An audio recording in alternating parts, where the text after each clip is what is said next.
జై శ్రీరామ్. అందరికీ నమస్కారం. వెల్కమ్ టు న్యూస్ అఖండ. నేను మీ కస్తూరి శ్రీధర్. మిత్రులారా, మన దేశం నుంచి ప్రవహించి పాకిస్తాన్కి వెళ్ళేటటువంటి ఈ సింధు నది జలాల మీద ఆధారపడి పాకిస్తాన్లో ఉన్నటువంటి 50% వ్యవసాయం నడుస్తూ ఉంటుందంట. అయితే ఇక్కడ విషయం ఏంటంటే, మనమేమో పాకిస్తాన్కి నీళ్ళు ఇచ్చి వాళ్ళ తాగునీటికి అదేవిధంగా సాగునీటికి వాళ్ళకి అవసరాలు తీరుస్తూ ఉంటే వాళ్ళేమో మన దేశ ప్రజలు రక్తం కూడా తాగాలంటారు. ఇది ఎంత దారుణమో చూడండి. కానీ ఇప్పుడు నరేంద్ర మోడీ ప్రభుత్వం ఈ సింధు జలాల ఒప్పందాన్ని క్యాన్సిల్ చేసి పారేసింది. కానీ చూడబోతా ఉంటే ఇది ఆరంభం మాత్రమే. పాకిస్తాన్కి ఇంకా సినిమా ముందు ఇంకా చాలా ఉండదని చెప్పి అనిపిస్తుంది. సరే, ఒకసారి ఇన్ని చూడండి. నేను ఎందుకు ఈ మాట చెప్తున్నానో మీకే అర్థమవుతుంది. ఓకేనా? ఎక్కడ నెగ్గాలో కాదు ఎక్కడ తగ్గాలో తెలిసినోడే గొప్పోడు అనే డైలాగు చాలా పాపులర్. మీరు కూడా వినే ఉంటారు. కానీ ఎక్కడ పడితే అక్కడ తగ్గాల్సిన అవసరం అయితే లే. పోనీలే అని చెప్పి జాలి పడినామనుకో మనల్ని ముంచేసే రోజులు. అవునా కాదా?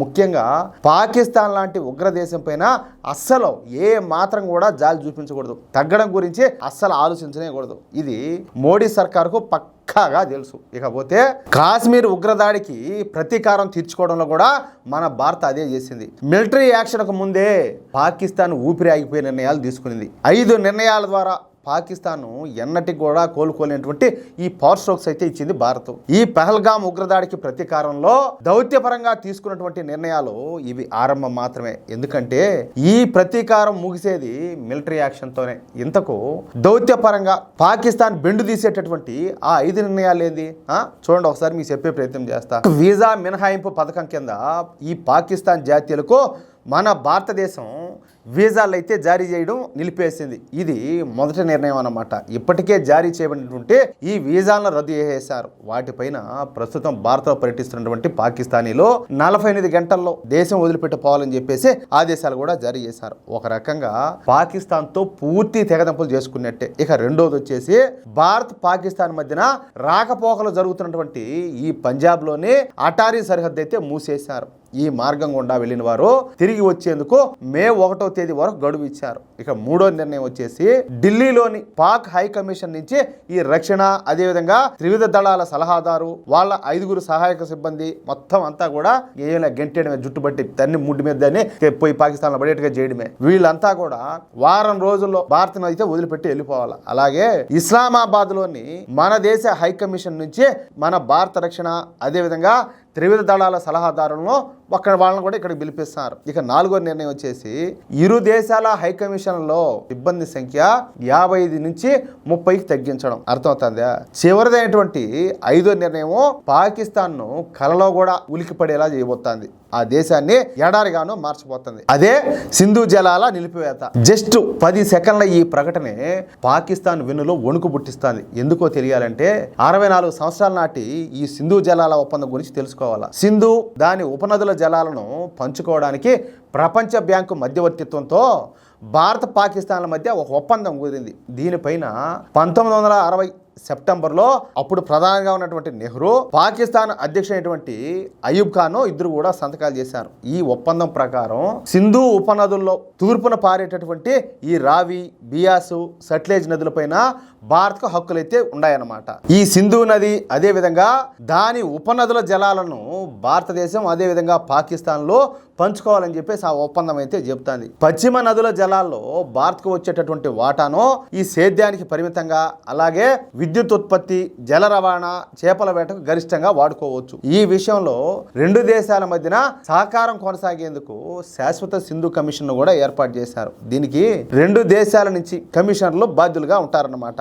ఒప్పందం అమలుకు సంబంధించి ఏటా సమావేశాలు కూడా జరుగుతూ ఉంటాయి. క్లుప్తంగా చెప్పాలంటే ఇదే సింధు జలాల యొక్క ఒప్పందం. వాస్తవానికి ఇన్నేళ్లలో భారత్ పాకిస్తాన్ మధ్య యుద్ధాలు జరిగినా కూడా, ఎన్ని ఉద్రిక్తలు నెలకొన్నా ఈ సింధు జలాల ఒప్పందం అమలుకు అవేవి కూడా అడ్డురాల. కానీ ఇటీవల ఈ డ్యాముల నిర్మాణం, నీటి వినియోగం, అలాగే ఒప్పంద నిబంధనల అమలుకు సంబంధించి వివాదాలు అయితే తలెత్తినాయి. ముఖ్యంగా ఈ పశ్చిమ నదులైనటువంటి జీలం అదేవిధంగా చినాబుల పైన, జమ్మూ కాశ్మీర్లో ఈ నిర్మిస్తున్నటువంటి పవర్ ప్రాజెక్టులపైన ఇస్లామాబాద్ అయితే తీవ్ర అభ్యంతరం వ్యక్తం చేస్తుంది. ఈ క్రమంలోనే సింధు జలాల పంపిణీ ఒప్పందం పైన పునఃసమీక్ష జరపాల్సి ఉన్నదని చెప్పేసి మోడీ సర్కార్ డిమాండ్ చేస్తుంది. 1960లో ఒప్పందం కుదిరిన నాటికి ఇప్పటికీ రెండు దేశాల జనాభాలో ఈ తాగునీరు అదేవిధంగా తాగునీరు అవసరాలలో చాలా మార్పులు వచ్చినాయని, అలాగే పర్యావరణ భౌగోళిక రాజకీయ పరంగా చాలా మార్పులు చోటు చేసుకున్నాయని, వాటిని పరిగణలోకి తీసుకొని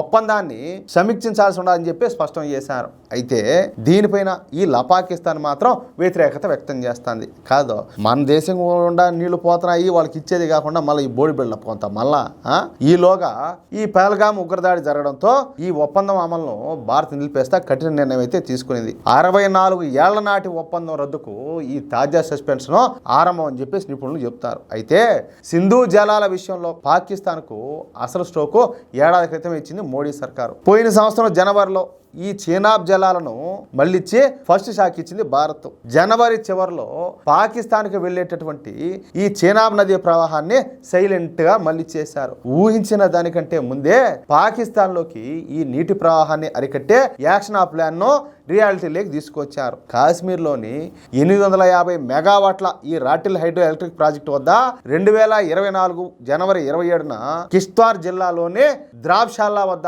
ఈ సొరంగాల ద్వారా చినాబ్ నదిని అయితే మళ్ళించారు. ఈ పాక్ లోకి నీటి ప్రవాహాన్ని ఆపడమే కాకుండా ఈ రాటిల్ హైడ్రో ఎలక్ట్రిక్ ప్రాజెక్టు దాదాపు 4000 మంది వ్యక్తులకు ప్రత్యక్షంగానూ అలాగే పరోక్షంగానూ ఉపాధిని అయితే ఇస్తా ఉంటది. ఈ ప్రాజెక్టు 40 సంవత్సరాల జీవిత కాలంలో 5289 కోట్ల విలువైనటువంటి ఉచిత విద్యుత్తు, 9581 కోట్ల ఈ నీటి వినియోగ ఛార్జీల నుంచి ప్రయోజనం అయితే పొందుతుంది. ఈ చర్య ద్వారా పదే పదే మన మీదకి రాళ్లు రువ్వి అంతులేని విషయాన్ని దేశంలోకి ప్రవహింపజేసి పాకిస్తాన్ కు రక్తం నీళ్లు కలిసి పారలేవని చెప్పేసి తేల్చి చెప్పినట్టు అయిపోయింది. అక్కడితో అయిపోలా. చీనాబ్ నదులు మళ్లించిన తర్వాత నెలలోనే ఇస్లామాబాద్ కు మరో షాక్ ఇచ్చింది భారత్. ఈసారి రావి నది జలాలను నిలిపేసి చావు దెబ్బ కొట్టింది. సింధు అలాగే దాని ఉపనదుల జలాలను సమర్థవంతంగా వాడుకోవాలని చెప్పేసి భారతదేశం చాలా కాలంగా ప్రయత్నం చేస్తుంది. షాపూర్ కంది బ్యారేజ్ తో ఆ అవకాశం అయితే దొరికింది. ఈ బ్యారేజ్ పూర్తి కానంత వరకు పాకిస్తాన్ కు ఈ రావి నది నుంచి 1150 క్యూసిక్ల నీరు మాత్రం ప్రవహించేదన్నమాట. ఇప్పుడు ఆ ప్రాజెక్టు పూర్తి కావడంతో పాకిస్తాన్ కు వెళ్లే నీటిని జమ్మూ కాశ్మీర్ లోని కతువా, సాంబా జిల్లాల్లోని 32,000 హెక్టార్ల భూమికి సాగునీరుగా మళ్లిస్తారు. ఈ షాపూర్ కంది బ్యారేజ్ ద్వారా 1150 క్యూసిక్ల నీటిని పాక్ వెళ్లకుండా అడ్డుకోవడమే కాదు, ఈ చర్యతో రావి, సట్లెజ్, బియాస్ నదులపైన మన దేశానికి ప్రత్యేక నియంత్రణ దొరుకుతుంది. ప్రపంచంలో అతి తక్కువ నీటి వనరులు ఉన్నటువంటి దేశాల్లో పాకిస్తాన్ ఒకటి. ఉగ్ర దేశానికి సింధు జలాలే ప్రధాన వనరు. అవే మెయిన్ వాళ్ళ బతుకులు తెల్లారేదాడంటే ఆ నీళ్లతోనే. ఇప్పుడు ఆడనే దెబ్బడింది కదా. వ్యవసాయం పైన ఆధారపడినటువంటి పాకిస్తాన్లో ఈ నదీ జలాలు అత్యంత కీలకం అన్నమాట. అయితే ఈ నదీ జలాలను కేవలం ఈ పాకిస్తాన్లోని పంజాబ్ మాత్రమే సమర్థవంతంగా ఉపయోగించుకుంటుంది. బెలూచిస్తాను, ఈ ఖైబర్ పఖ్తూన్ఖ్వా, ఈ సింధు ప్రాంతాలు అతి తక్కువ నీటి వనరులు కలిగినటువంటి ప్రాంతాలుగా ఉన్నాయి. ఒకవేళ భారత్ నుంచి వెళ్ళేటటువంటి ఈ నదీ జలాల విషయంలో మన ప్రభుత్వం కఠిన నిర్ణయం తీసుకుంటే పాకిస్తాన్ ఎడారిగా మారడం ఖాయం. ఒక ముక్కలో చెప్పాలంటే ఈ పహల్గామ్ ఉగ్రదాడికి ప్రతీకారంగా తాజా నిర్ణయం మరో సర్జికల్ స్ట్రైక్ తో సమానం. ఇది చాలా మందికి అర్థం కాదు, కానీ ఇప్పుడు మనకే ఉన్నాయా. ఇప్పుడు ఇంట్లోకి నీళ్ళు వస్తూ ఉంటాయి, ఆ సోర్స్ దెబ్బతీస్తే నీకు తాగడానికి ఎట్టా, స్నానాలకు ఎట్లా, కనీసం బాత్రూమ్కి పోవాలంటే ఎట్టా. అప్పుడు ఏం చేస్తావు నువ్వు నీళ్ళు లేకుండా? ఇప్పుడు పాకిస్తాన్ వాళ్ళ బతుకు కూడా అంతే. ఇప్పుడు వాళ్ళకి సాగునీటికి లే, తాగునీటికి లే. ఇప్పుడు వాళ్ళు ఏం చేయాలా? చెప్పాలంటే ఇది సర్జికల్ స్ట్రైక్ కాదు, దాని అమ్మ మొగుడిది. కానీ చాలా మందికి దీని వాల్యూ తెలియడంలే. అది విషయం అయితే ఇది ఇంతటితో అయిపోవాలా. అదేదో చెప్తారు కదా పెద్దవాళ్ళ, ముందు ఉన్నది ముసల పండగ అని చెప్పేసి పాకిస్తాన్కి ఇంకా ముందు ఉన్నది, ఇంకా చాలా ఉన్నది. ఇది ట్రైలర్ మాత్రమే, ఇంకా సినిమా చాలా ఉన్నది దండిగా. అది విషయం అయితే. మిత్రులారా, ఈ న్యూస్ కనుక మీకు నచ్చినట్లయితే ఖచ్చితంగా ఈ న్యూస్ నలుగురికి షేర్ చేయండి.